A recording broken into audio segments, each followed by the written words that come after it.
வெல்லும் ஜனநாயகம் என்கிற மகத்தான தலைப்பில் மகத்தான தலைவன் இங்கே திரண்டிருக்கிற பல லட்சக்கணக்கான விடுதலை சிறுத்தைகளின் உயிரின் உயிரான அண்ணன் திருமா அவர்கள் தலைமை ஏற்க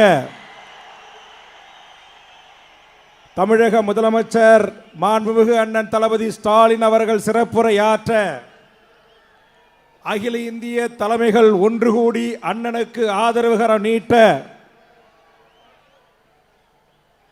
இந்த மாநாட்டில் இதுவரை விடுதலை சிறுத்தைகள் கால் நூற்றாண்டு காலத்தில் தமிழ்நாட்டில் நடத்திய அத்தனை மாநாடுகளையும் வென்று காட்டி மகத்தான சாதனை படைத்த மாபெரும் மாநாடாக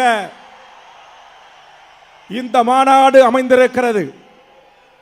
நான் திருச்சி விமான நிலையத்திலிருந்து இந்த மாநாட்டு திடலை நோக்கி வருவதற்குள் இதுபோன்று பல மடங்கு விடுதலை சிறுத்தைகளின் பாய்ச்சல் ஆங்காங்கே இருந்தது. அந்த கூட்டம் ஒட்டு முழுவதுமாக இந்த பகுதியை வந்து அடைந்தால் இந்த பகுதி தாங்காது என்பதை நானே நேரடியாக கண்ட சாட்சி.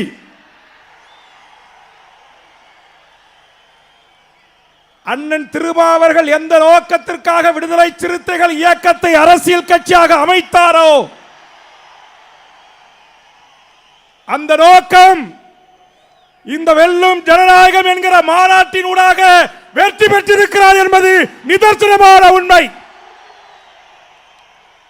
ஆண்டாண்டு காலமாக அடிமைப்படுத்தப்பட்ட சமூகத்தை, ஆண்டாண்டு காலமாக அரசியல் அதிகாரமற்ற சமூகத்தை இதோ நான் இருக்கிறேன் உங்களை அரசியல் படுத்த என்று அரசியல் படுத்திய மகத்தான தலைவன் அண்ணன் திருமா அவர்கள். அவர்களின் காலத்தில் விடுதலை சிறுத்தைகள் காலத்தால் அழிக்க முடியாத மாபெரும் அரசியல் சக்தி. தமிழ்நாட்டின் அரசியல் சக்தி அல்ல, இன்றைக்கு அகில இந்திய அளவில் அகில இந்திய தலைமைகளோடு இணைகின்ற, கை குலுக்கின்ற, கூட்டணி அமைக்கின்ற தலைமையாக உயர்ந்திருக்கிறார் எங்கள் எழுச்சி தமிழன், பச்சை தமிழன் திருமா அவர்கள்.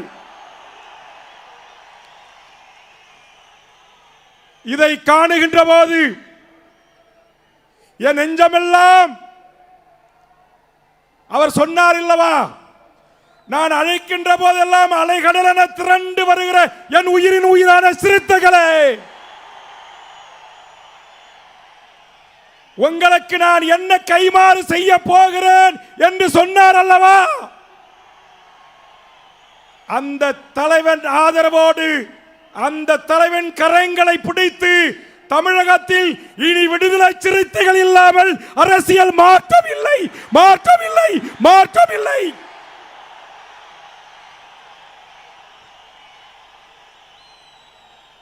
தேர்தல் களத்தில் நீங்கள் வெற்றி வகை சூடுவதற்கு முன்பாக ஜனநாயக களத்தில் இந்த மக்களை அரசியல் படுத்துவதில், அரசியல் ஆக்குவதில், அரசியலை தீர்மானிப்பதில் வெற்றி கண்ட அண்ணன் திருமா வாழ்க வாழ்க வாழ்க.